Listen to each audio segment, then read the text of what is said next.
Hi there, everyone. Good morning and good afternoon. I'm Derek Chollet at the German Marshall Fund of the United States, and it gives me great pleasure to welcome you all here for a critically important discussion on securing the 2020 election. Now, in the United States, authority to regulate elections is shared by the federal, state, and local election officials.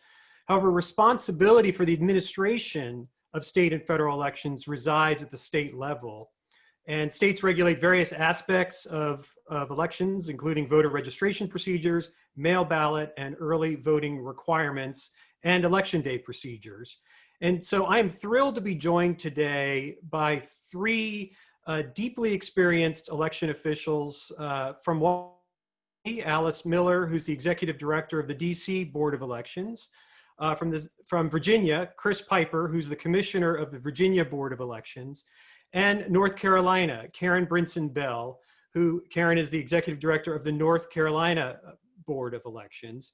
And we'll be discussing the preparations they have made and are continuing to make in their states and here in the District of Columbia to ensure that the 2020 presidential election is accessible, legitimate, and secure. So I very much want to welcome our three guests. And I should also mention we're going to be joined today by my colleague, David Levine, who is our Elections Integrity Fellow at the Alliance for Securing Democracy here at GMF, and himself deeply experienced in the administration of elections. So I want to thank everyone for joining us today and welcome Chris, Karen, Alice, and David to the conversation. We're going to have a conversation among the five of us. But we very much encourage our audience to offer questions through the Q&A function at Zoom, and I will be integrating those in to the conversation for the hour. But once again, I really want to thank Alice, Karen, and Chris for taking the time out of their very busy schedules for being here. It really means a lot. I can think of no election that in my lifetime, certainly, in which the procedures and the process of our election have been as challenged or as much in the public focus. And so I'm sure this has been an incredibly stressful and unusual time for you. And I want to thank you in advance for all the work that you have been doing. Just to kick things off, maybe just to give you each an opportunity, since you're all so deeply experienced in the administration of elections, of just to reflect on how unique this moment has been and the challenges that you're facing and how you're trying to wrestle with some of those. And then we'll drill down into some of the specifics on security and efforts to ensure legitimacy and voter access of the conversation. But maybe Alice, if I could start with you here from the DC Board of Elections. We mentioned when you were talking before the program started, you said this is the most challenging professional experience you've had. Just talk a little bit about that, give our viewers a sense of the challenges that you're facing and how you're trying to get through those. Sure. Good morning, everyone. Thank you for inviting me. Honored to be here with this panel and with you all. Hopefully, I will learn something as we go through this process. I always feel like I'm always in the mode for learning when I'm interacting with colleagues, so I appreciate that. This has, in fact, been one of the most challenging elections I've done. I've been doing elections for over 30 years. And this has certainly been at the height of a challenge. Elections in and of themselves are challenging, but when you throw in a health crisis and everything associated with that, it makes it even more difficult. Things for this election in terms of dealing with individuals who, when you go into the polling place, for example, you have to have social distancing. You have to ensure that everything is sanitized. You have to make sure that all of that is available with respect to PPE. Our poll workers, many of whom are at that age that were challenged in terms of being those who were going to be affected by the virus. So, of course, for June, most of them dropped out and did not want to participate in the primary. So that put us in a very, very unique spot of not having poll workers work for the election. So what do? You know, I have a very small staff, and the staff could never, ever, ever run the elections themselves without the help of poll workers.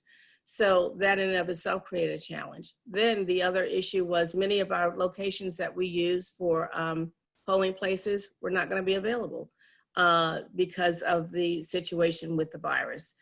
Their facilities were closed, and they contacted us and told us that they would not be open for use as a polling site. So here again, yet another challenge. So we had to regroup and try to figure out how we put more people in yet smaller places and still accommodate the election process on election day and for early voting. So, those are some of the things. And then of course, integrating all of that in making sure that the voters have this information. They need to know where to go, what to do, what to expect. The whole idea with everyone wearing a mask and having to need a mask when you go inside. We had masks available for individuals who did not have them, and we will have that available again for November. That's a whole nother level of a challenge. Just having the need for that and encouraging individuals to wear it who do not want to wear it. Of course, if they don't wear it, it's inside the voting location, we still will process voters, but we'll process them outside as a curbside voter so that they will still be allowed to vote. We will not deny them, but we'll just do their voting a little differently. So, those are some of the things, but what we decided to do for the November election, we've mailed everybody a ballot. They don't have to take advantage of the mail ballot. We will still have vote centers open both for early voting and on election day. We have mail ballot drop boxes. There have been some challenges for individuals who are concerned about putting ballots in the mail. So in DC, we have 55 mail ballot drop boxes throughout the city, and anybody can drop their mail ballot in 24 hours a day up through and including November 3rd until 8 p.m. And we're picking them up twice daily. And then there's also, of course, the ballots have a return, their postage prepaid, so they can just come back in the mail if they want to do that. So I'll stop there and let you go on to one of the other two who have just as much experience. Thanks so much, Alice. Karen, if I could turn to you, I'm sure a lot of that rings familiar to you in North Carolina, and so what's been the most challenging thing you've had to face so far? So I haven't got quite as many years of experience as Alice, but I've been at this for 14 years. This will be my 4th presidential election that I've had some role in as an election administrator. I look back, and this time last year, what North Carolina was focused on was our voter confidence campaign, because we thought that the primary focus of this election year would be ensuring confidence in our election processes and making sure that we were prepared for any cybersecurity threats that would be on the horizon. All that shifted the day we were part of a Super Tuesday primary, March 3rd, and that was the day of the very first coronavirus case in North Carolina. So we didn't stop spinning the plate on cybersecurity. That plate didn't stop spinning. We just added another plate. And if you've ever looked at the infographic that the EAC, Election Assistance Commission, put out about the role of an election administrator, it identifies 20 different aspects to the profession. And now it's 21. Cybersecurity had been added to that graphic, but now we're also public health officials in many ways. And what that means is that we've really relied on our partners. By no means are we cybersecurity experts. So we've relied on our partners at the state, federal level to help us know how to mitigate those threats or how to really proactively guard against those threats. And we've done the same thing with public health and how to address the pandemic. We had a second primary in June. And what we realized from that is we were actually very well prepared on the cybersecurity front, on the public health front. We had so many of the things that Alice mentioned in place: social distancing, hand sanitizer, the protective barriers, things like that. So where we actually were putting out fires and troubleshooting, we're still how to administer an election properly. So we've really tried to make sure that we didn't lose sight of what our primary objective is, and that is to run a successful election. in the midst of being on heightened awareness about cybersecurity, and also making sure that people do not fear disease when they cast their ballot. North Carolina also made the decision in March that we would not move to all mail balloting. That had not been overly utilized in our state. Traditionally, only 3 to 5% of our ballots are cast absentee by mail. And so we knew that to move to all mail balloting would be a big transition for most North Carolinians.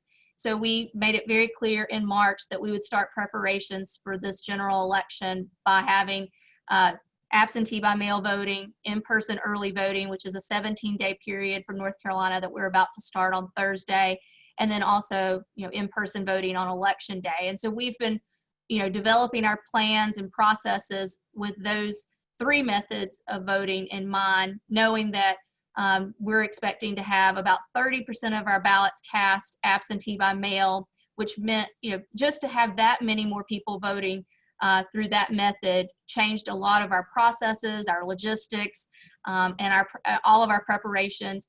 And then to still know that most people would vote during our 17-day early voting period, and probably the least used voting method would actually be on election day. So those are the preparations and the steps that we've been taking, all while making sure that we get the elections administration part right, that we're staying focused on cybersecurity and still promoting that voter confidence campaign that we launched a year ago, and then also working with our public health officials to make sure that not only is it safe for our voters, but it's also safe for our workers while they carry out the elections in the county board of election offices and here at the state board of elections, but also those poll workers that have signed up by the droves, really, through our Democracy Heroes campaign.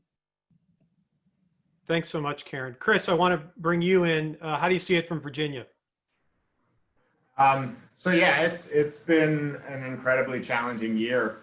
And we are, I think that the important lessons that we're going to take from this election is fundamentally going to change voting in the United States going forward. And I think probably for the better in the end.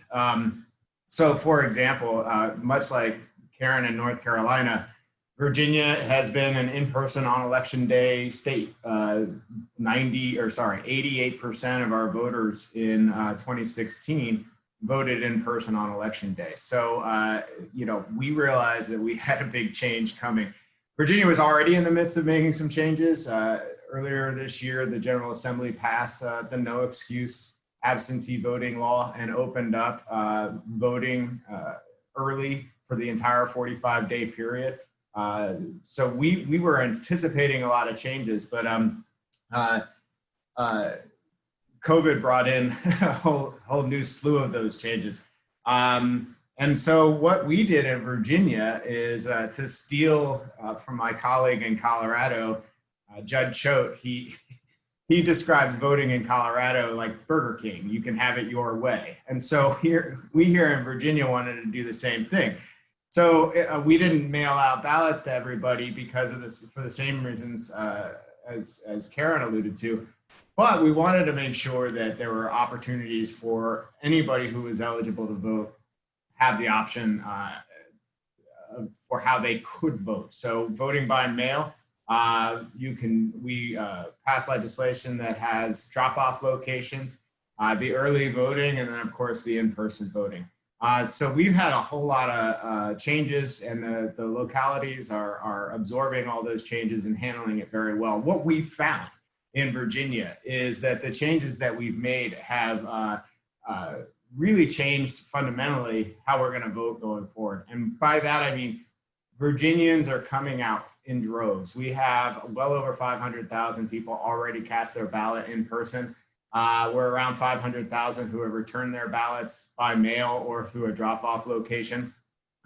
So we're at about a quarter of the number of voters that we had in 2016 have already cast votes in this election, and it's only October 12th, which is pretty amazing. And what we found overall in Virginia is that these voters are excited. They're excited about how they get to vote, the options that they have available to them to vote.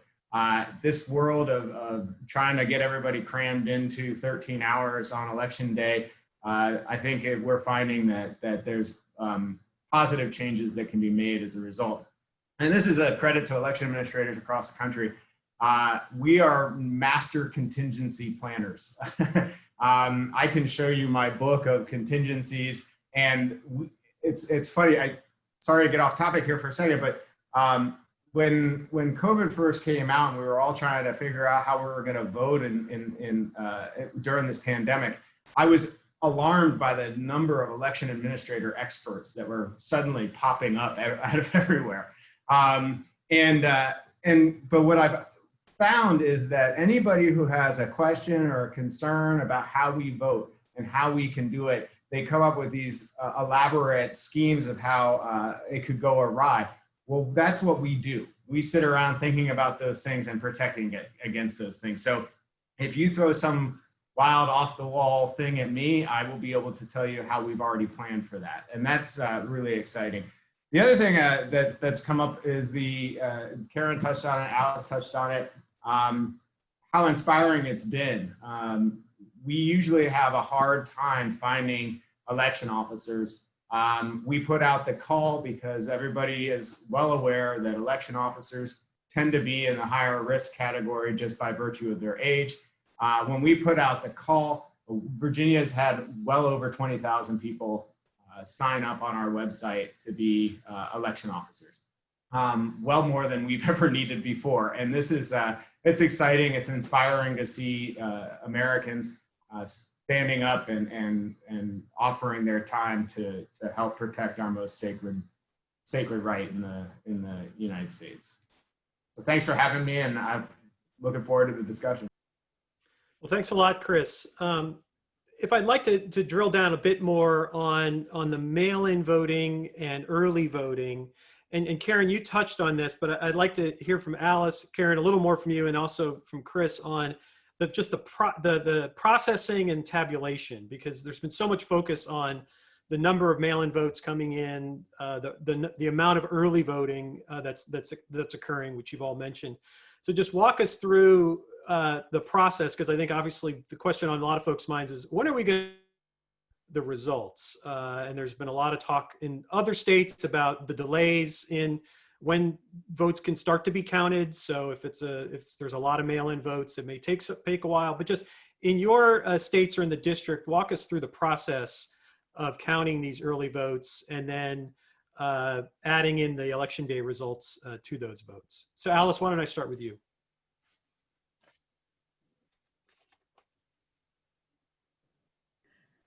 Sure. So in the District of Columbia, as I said, we did mail everybody a ballot. This is the first time we've done that for the general. We've not done that before. So we are trying to figure out how many we get back. We've been working very closely with National Vote From Home Institute and kind of get some projections. We believe we're going to have about 250 to 350,000 ballots come back by mail. With that in mind, we will, and this is our process regardless, we will start processing as we are now. We're already processing the ballots that come back. And what I mean by processing is we are taking them, looking at signature, because we have to signature verify, doing signature verification on our ballots, ensuring there's a signature there. And then we will pull the ballot out where the signature verification is fine, pull it out of the envelope and flatten it, because the ballots are folded. They have to be flattened for a few days before they can go through the machine. And we will run them through. We will not tabulate until after polls close on election day. So that's all a part of the processing. Where we see a ballot that the signature does not match, we have a three-step tier. First, it's compared. The computer picks up the signature in our system and compares it digitally to the signature that we have within our voter registration election management system. Then it's actually eyeballed first level by individuals to make sure that the signatures match. Where it does not match on that level, it goes to a second level to indicate second level management level for someone to take a look at it to see if the signatures match. If they still don't see a match, we have a cure process where we will send a letter, most times by email if we have an email address, so that we can hurry up and get this done. Along with the, what's in that letter is a signature line asking the individual to please sign, that we have a problem verifying their signature, to please sign, return it to us as soon as possible, so that we can get the ballot counted. And that's the whole, what we call is our cure process, because we do not want to deny individuals, you know, their ballot right if in fact they did sign. So we go through all of that just to ensure, and generally that has worked. We don't have a lot where they don't match. It was less than 1% for our June primary where there was a problem with the signature or a voter didn't sign. We very, very heavily communicate, sign the ballot envelope, sign the ballot envelope. That's a very, very big part of this process. And then, you know, we start, as I said, then we'll process all the ballots and we hit the tabulate button when the polls close on election night. So we will count what we have processed up through and including election night. Our ballots do not have to be back until 10 days after the election, although postmarked by November 3rd. So we know that it's going to be at least 10 days later before everything is done. And of course, probably later than that because of the processing that's involved. We will on election night have all of our early vote and our vote day reporting done. So everybody that voted either early voting or voted on election day, as well as all the ballots processed up through and including election day, will be what our unofficial results on election night will represent. And then we will continue releasing results ongoing as we tabulate more mail ballots and process our provisional ballots. So it's going to be a while. Okay. Thanks, Alice. Karen? Certainly. I think what everyone will hear is that there's probably a different method in each of the 50 states. And so I'll explain North Carolina's and where we vary. North Carolina has actually been set up for more than a decade now to allow for processing in advance of election day. The change that we had to our state law was to allow for more meetings to occur for the processing of absentee ballots. So we started our absentee voting.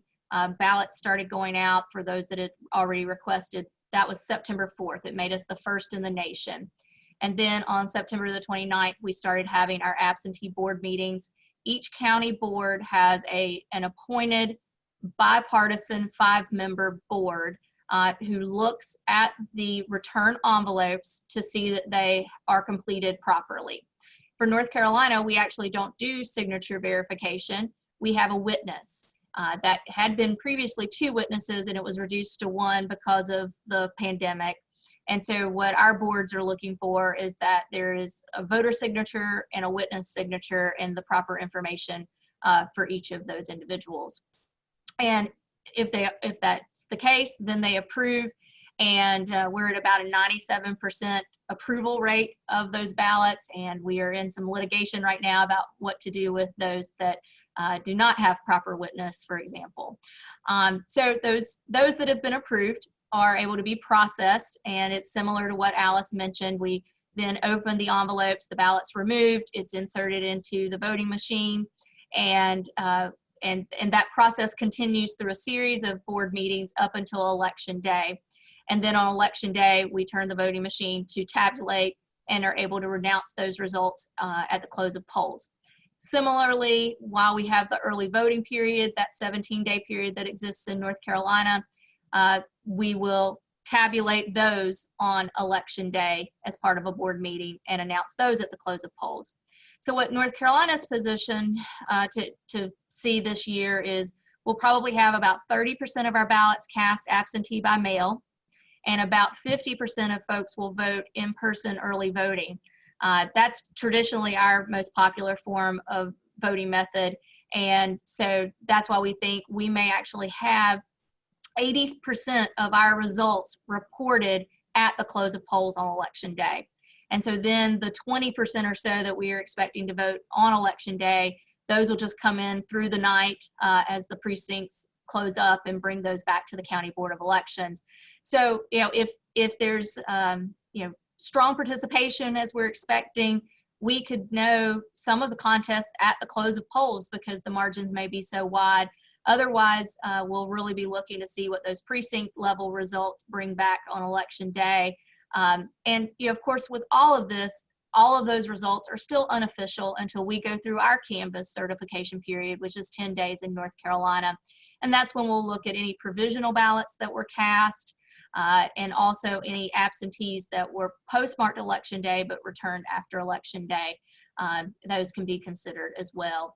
The date is in dispute right now as to when they can be considered. But nonetheless, that's part of this election too, is considerable litigation over how we're conducting the elections. But that's how we're set up in North Carolina, and in terms of how we'll be reporting the results and how we handle this volume that we're dealing with. And I should point out that in 2016, we were right around 7 million voters then. We're at 7.2 million voters right now. And in 2016, for the entire election, about less than 200,000 ballots were cast by mail in North Carolina. We're already pushing 500,000 that have been returned and accepted by the county boards of elections. And we're at 1.3 million requests for absentee ballots. So, it's really easy to see how we get to that belief that we'll be at about 30% being cast absentee by mail for this election. It's really unprecedented. It's amazing. Chris, I assume you're seeing something similar in Virginia? Yeah, huge turnout. It's like I said at the beginning, it's been great to see the voters with such enthusiasm showing up early, voting, waiting in line. Happy to do so. It's all good. One of the things that I just have been screaming from the mountaintops is that we have never in our lives known the winner on election night.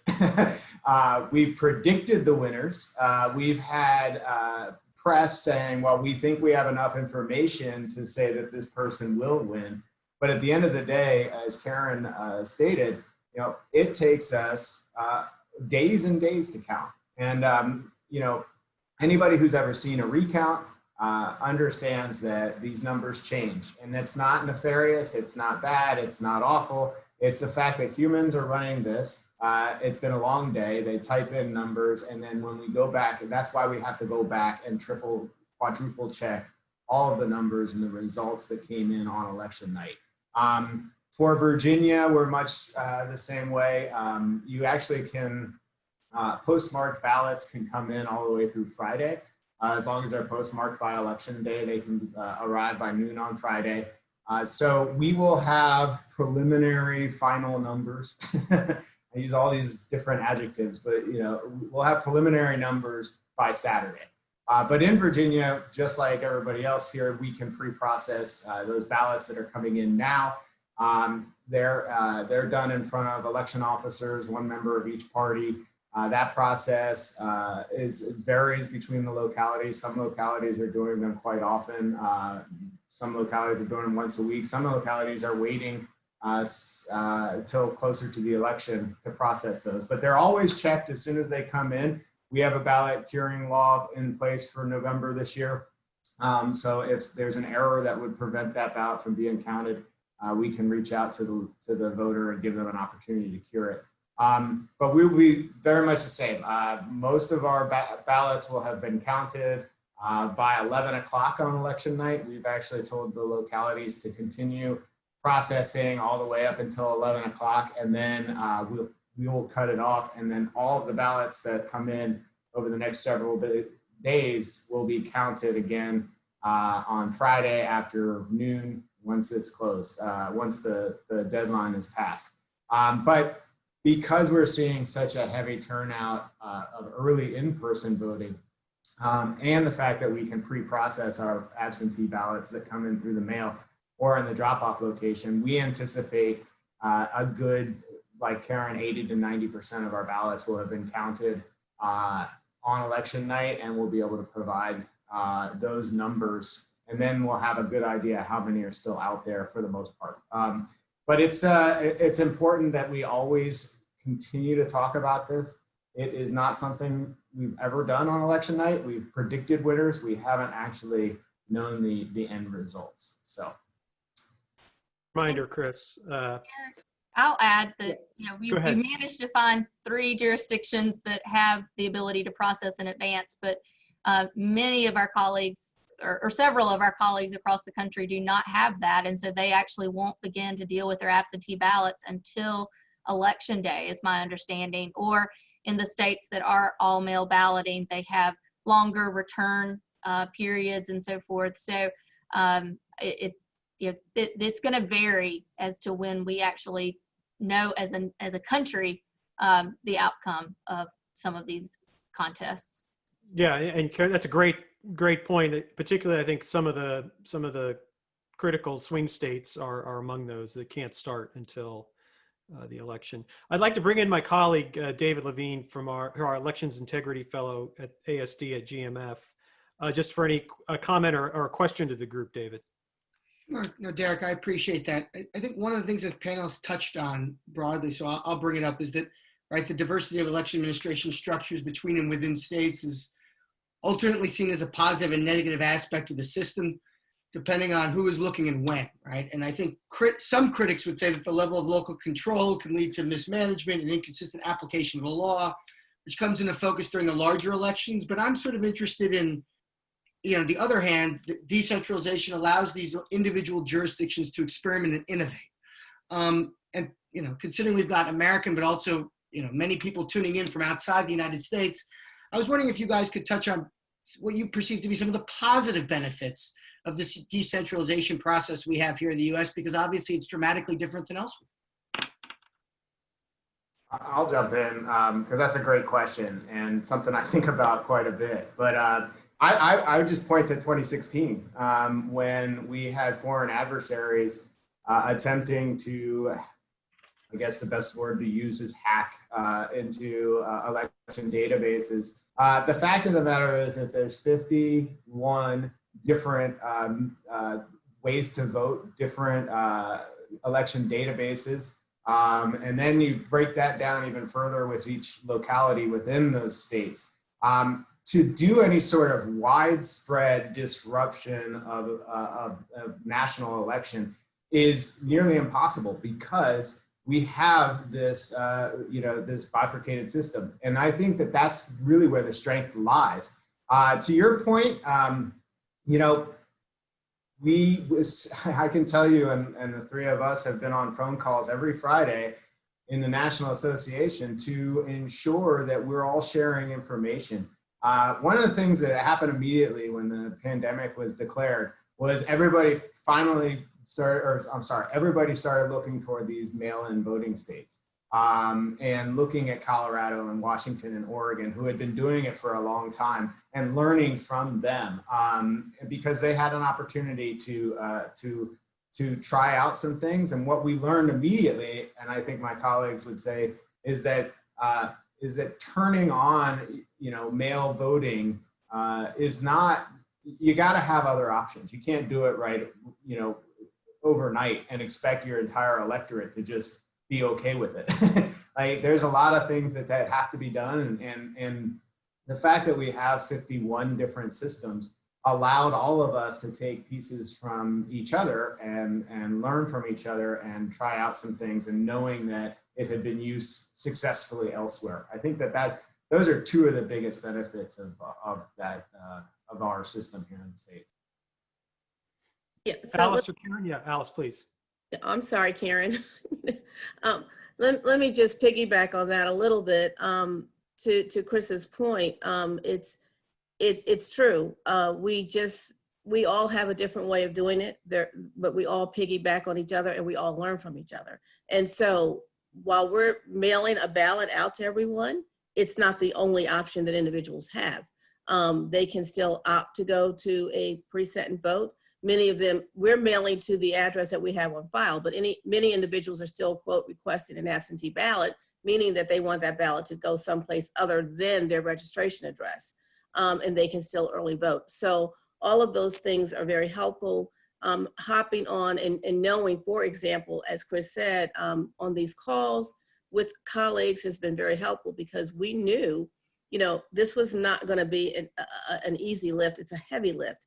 And with that in mind, it wasn't going to be anything that was going to happen overnight.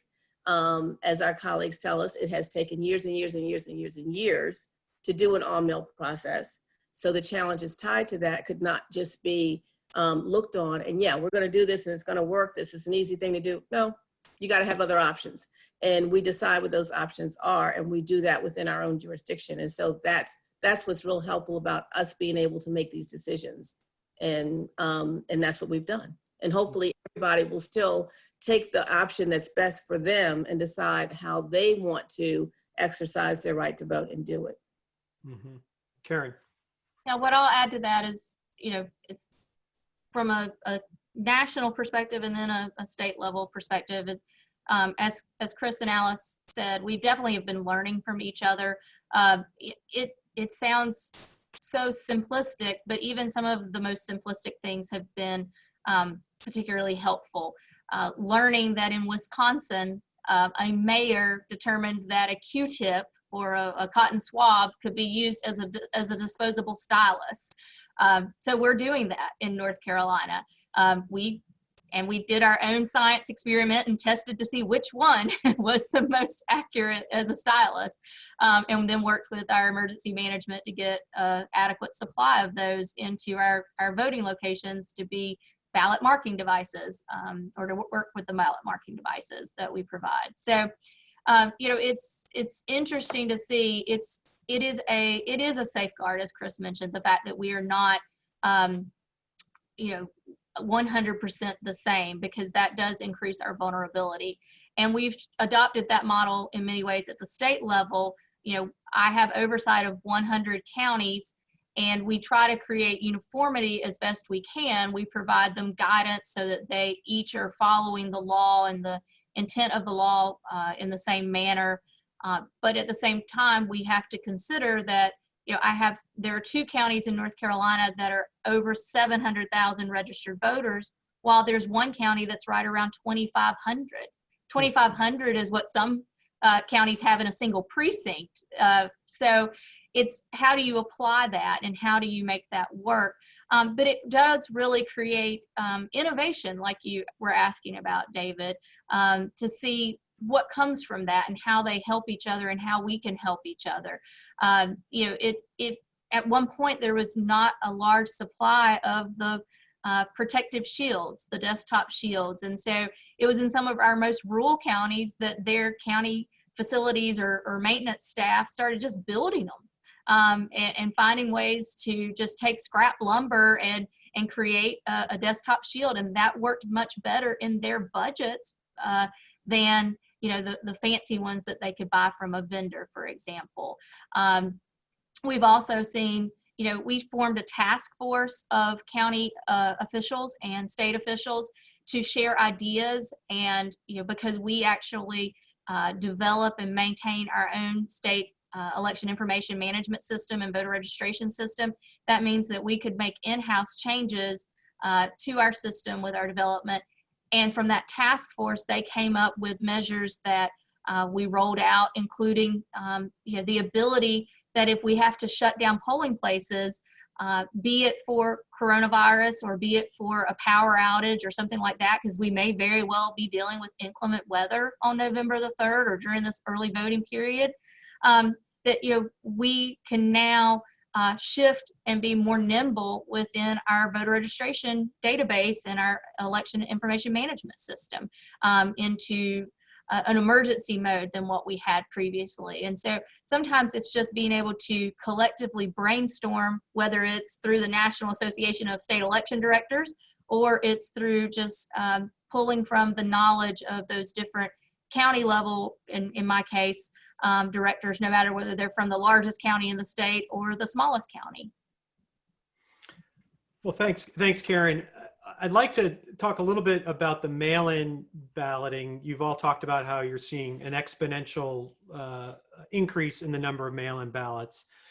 And of course, there's been a lot of conversation nationally about the security of mail-in voting, vulnerabilities to it, allegations floated of malfeasance here and there.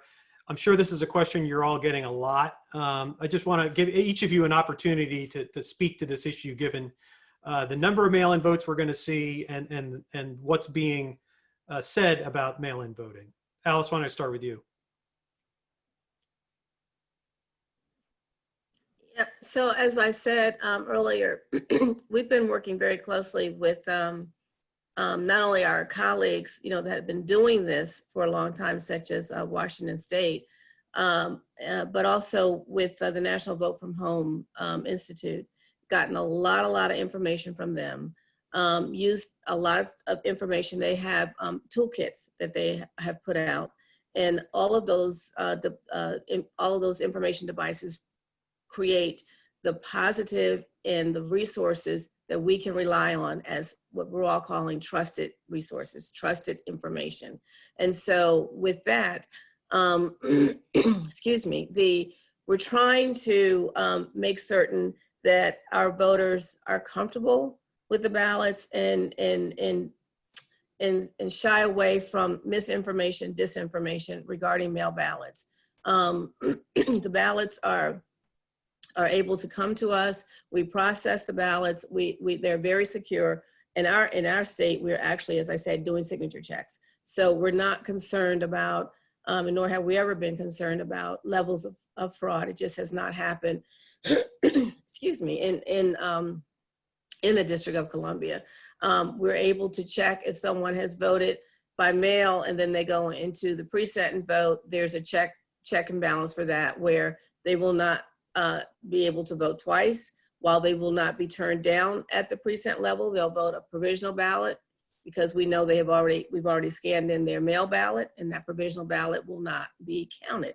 And the reverse is true. Should they vote in the precinct and then we get their mail ballot will not be counted, because we'll have information that they voted, at the precinct level. So we have those checks and balances in place. Our systems, believe it or not, talk to each other, and we have those levels of security that we know how to process this and how to do this. That's like part of what we do as professionals in this field, to make certain that these things work, and we know they work, and we are, as I would say, the trusted source of information for this that should be relied on to get the information from. So I'm very comfortable about the mail ballot process. I'm not at all concerned that there's going to be high levels of fraud or something that we need to be concerned about, because we've done our homework here. All of us have, and in this process. And we've not only done it this year, we've done it for years back and just build on it from this year. It's not the first time we've done mail balloting. It's nothing new. It's been going on for years. And I think we're pretty comfortable in each and every jurisdiction with what we're doing. Call it absentee balloting or vote by mail. No, it's still, at the end of the day, it's the same thing.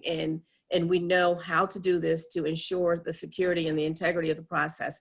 I truly believe that no matter what, and I always say this about election officials, all we want to do is to make sure, win or lose, that at the end of the day, the process, you can look back and say there's integrity to your process.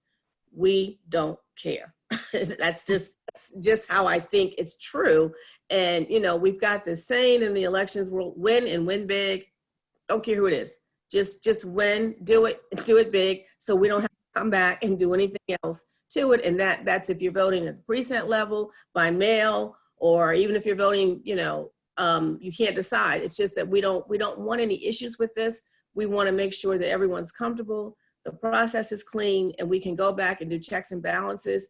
That's why all the security and the checks and balances are in place in advance, because we want to do that. This is the thing, again, accuracy over speed. That's why it takes time to do this.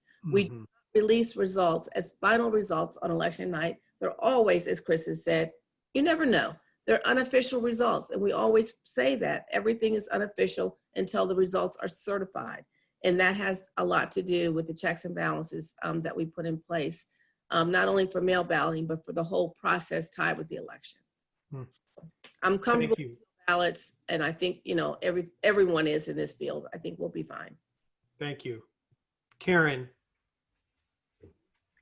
Yes. So because we were the first in the nation to send out mail ballots, I think I'm probably the first who had to address some of the accusations, including sending out a press release explaining that double voting is a crime. I did not anticipate having to do that, but we did see it as an opportunity to make sure that people understood the processes that are in place. Alice touched on them. The number of audits and the checks that go into every election, whether it pertains to mail or not, there is extensive logic and accuracy testing done before every election on every machine, every component, before it's deployed, and every position on that ballot to make sure that the votes can be tallied properly.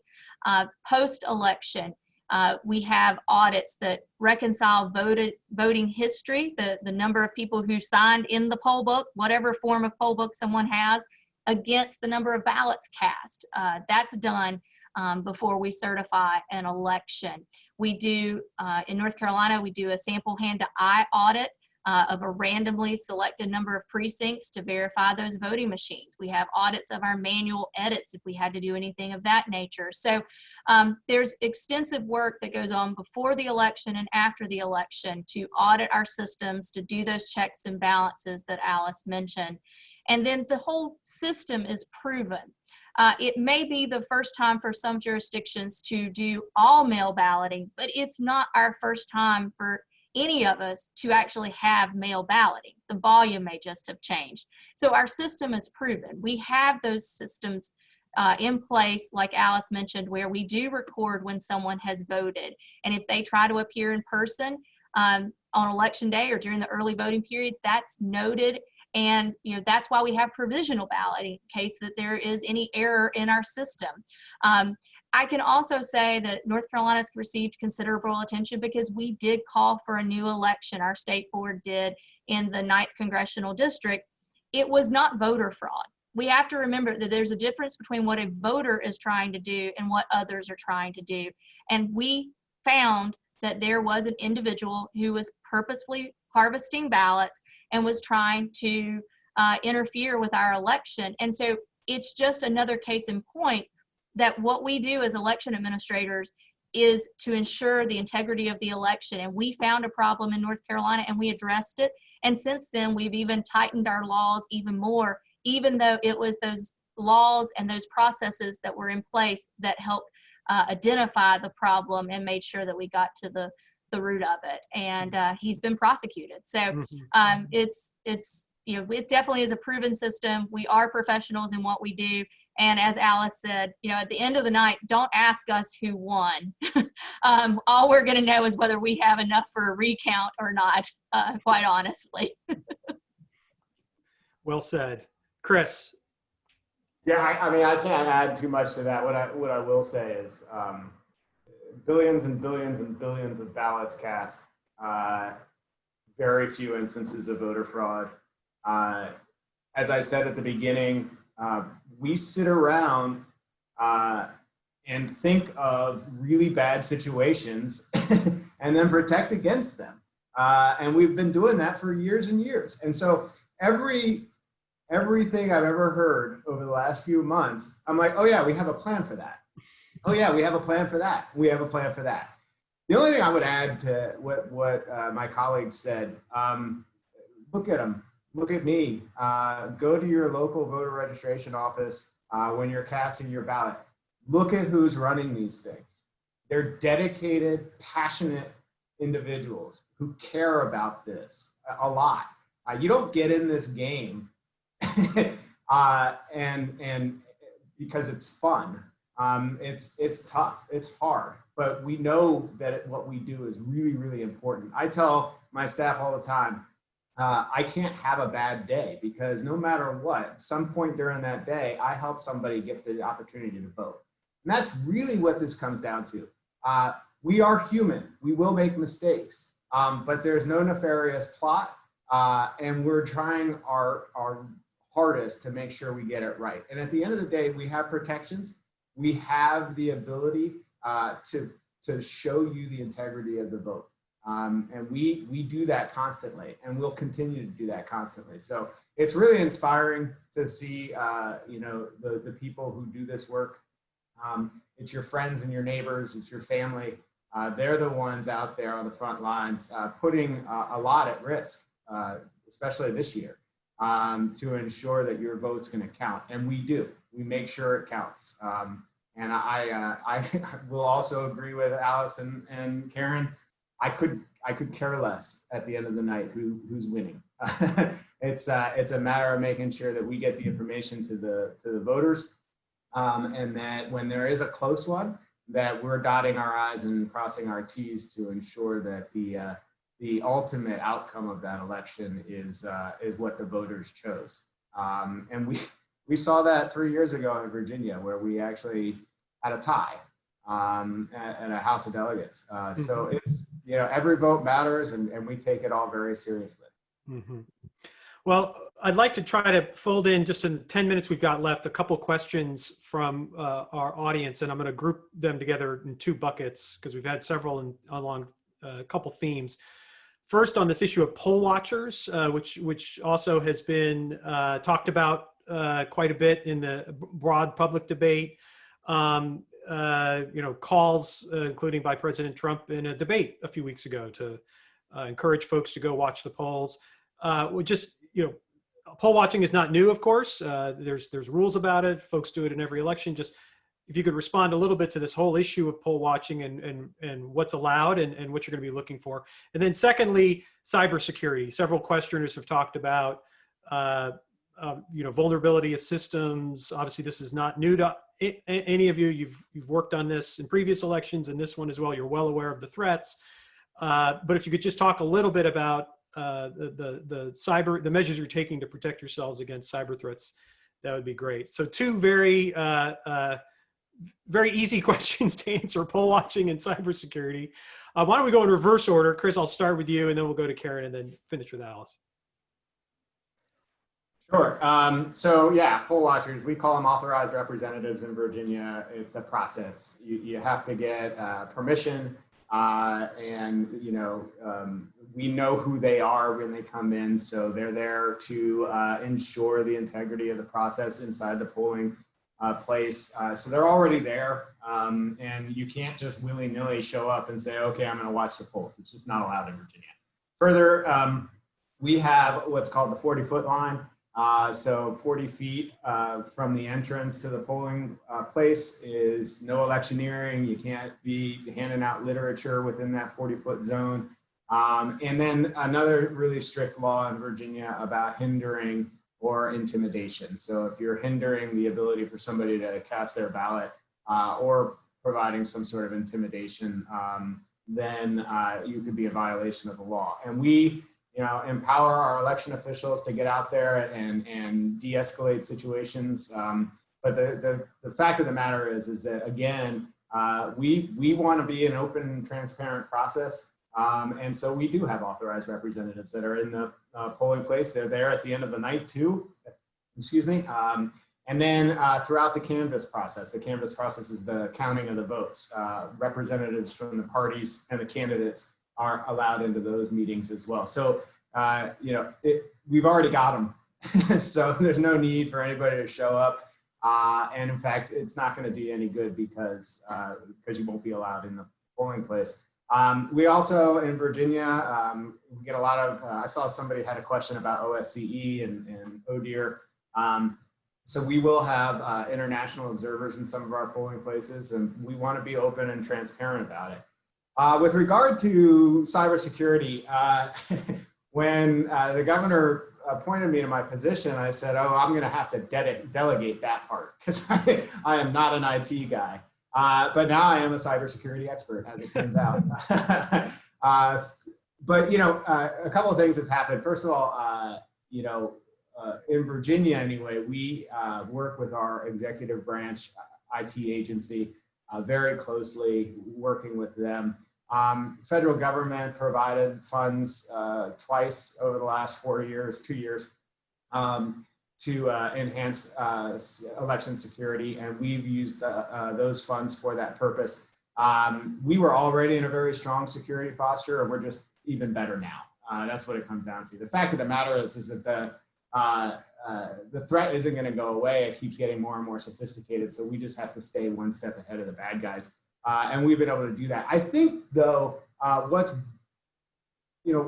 think we've got a nice, strong wall of cybersecurity. I think one of the things that we've improved upon over as administrators across the country is preparing for if it does happen, and what you can do to get back up and running and not losing any data along the way, and preventing a larger problem. So we're in much better shape there.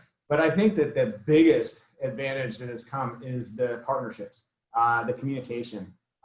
In 2016, these things were happening, but the information wasn't being shared. And now, we're on twice weekly calls with our federal partners, with our state partners, with our local partners, making sure that we're all sharing in this information. Little things like election administrators now can receive classified information, so we'll go to classified briefings, and getting that information is really, really been helpful. So I think from a cybersecurity point, we don't talk about it anymore, but I think part of that is COVID, but I also think part of that is just we got really good at it. And we're sharing that information, and we feel a lot more comfortable that our election is fully protected. And so, but I think that the partnerships has been the key part to cybersecurity in 2020. Thanks, Chris. Karen, how do you see things for North Carolina? So in terms of poll watchers, similar to Virginia, we have specific laws pertaining to that. We call them observers, and they do have to be appointed. They can be appointed to observe for our early voting period as well as election day. We have the ability to have observers when we have logic and accuracy testing for the voting equipment, as well as during our board meetings. But there's clear guidance and direction on how they cannot interfere with our processes, and that the reason they're observers is for the fact that they observe what's taking place. So that even limits us in terms of international observers, because our law is very specific about who can enter the voting enclosure. We have the buffer zone that Chris alluded to. North Carolina's is a 50-foot buffer zone where there can be no electioneering or campaigning taking place. It can be as small as 25 feet depending on the polling place, but generally it's 50 feet. And then once, in terms of who can enter a voting enclosure, it has to be a person in the act of voting, an election official, or one of those appointed observers. Otherwise, it's very limited, and they have to have permission of what we call chief judge, our top official serving in that polling place. And that's in place. We naturally have observers in a sense. The people who are working at these voting sites are bipartisan. They've been trained. They are there to conduct the election, and they are members of that community. So, it's naturally working. So the need to have additional poll watchers as such is really not, what we don't want to create is a chaotic environment. It's a very structured environment, and it's there because of some of those checks and balances that we've talked about. In terms of cybersecurity, I think it's not just cyber, it's physical security. And part of what we did with our voter confidence campaign back in a year ago when we launched that under the hashtag YourVoteCountsNC is we kept it with a broad theme because there are so many different components. We put out 10 facts about security in North Carolina that starts with, that there has been no successful hack on elections in North Carolina. And it ends with the responsibility of the voters. The other 8 steps in between talk about our partnerships at that national level, the things that Chris was alluding to, the training that we've been getting through CISA and other federal partners and state partners, the fact that we have cybersecurity advisors, not only within our agency, but through other state agencies who are putting those sensors in place so that we can proactively be monitoring what's going on through websites, through other activity, IP addresses, social media, for example, and then either proactively respond to it or very quickly address it. And we have had situations where misinformation and disinformation has been put out on social media, and we've had to work with those entities to have it removed. We have had things that are behind the scenes that we have had to address, but we've been able to mitigate all of those situations.